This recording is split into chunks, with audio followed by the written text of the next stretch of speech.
वसई विरार शहर महापालिकेच्या सार्वजनिक आरोग्य विभागात प्रशासकीय नियमांना हरताळ फासला जात असल्याचा धक्कादायक प्रकार समोर आला आहे। महापालिकेच्या कायमस्वरूपी वैद्यकीय अधिकाऱ्यांकडून खासगी प्रॅक्टिस सुरू असल्याचा आरोप होत असून त्यामुळे आरोग्य व्यवस्थेवर गंभीर प्रश्नचिन्ह निर्माण झाले।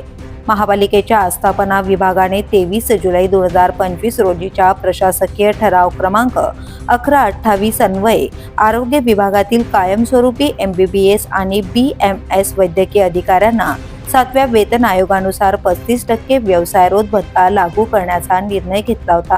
या ठरावात महाराष्ट्र शासनाच्या 14 ऑक्टोबर 2024च्या शासन निर्णयाचा स्पष्ट उल्लेख करण्यात आला आहे। त्यानुसार कोणत्याही वैद्यकीय अधिकाऱ्याला व्यवसायरोध भत्ता न घेण्याचा पर्याय उपलब्ध नसून संबंधित डॉक्टरांनी हा भत्ता स्वीकारणे आणि त्या बदल्यात कोणत्याही प्रकारची खासगी प्रॅक्टिस न करणे बंधनकारक आहे।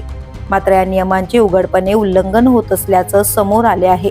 महापालिकेतील काही वैद्यकीय अधिकारी स्वतःच्या आर्थिक फायद्यासाठी व्यवसायरोध भत्त्याला नकार देत शहरात स्वतःच्या नावाने खासगी दवाखाने आणि रुग्णालय चालवत असल्याची माहिती पुढे आली आहे। खासगी प्रॅक्टिसमधून मिळणारे उत्पन्न हे महापालिकेकडून मिळणाऱ्या भत्त्यापेक्षा अनेक पटीने जास्त असल्याने काही अधिकारी जाणीवपूर्वक प्रशासकीय नियम धाब्यावर बसवत असल्याचा आरोप केला जातोय। याचा परिणाम थेट महापालिकेच्या रुग्णालयातील आरोग्य सेवांवर होतोय। वैद्यकीय अधिकारी खासगी प्रॅक्टिसमध्ये व्यस्त राहत असल्याने ते महापालिकेच्या रुग्णालयांमध्ये पूर्णवेळ सेवा देऊ शकत नसल्याची तक्रार आहे। सर्वात गंभीर बाब म्हणजे या परिस्थितीचा फटका गरीब आणि सर्वसामान्य नागरिकांना बसतोय। महापालिकेच्या रुग्णालयांवर अवलंबून असलेल्या रुग्णांना वेळेवर उपचार मिळत नसल्याचं चित्र समोर येत आहे।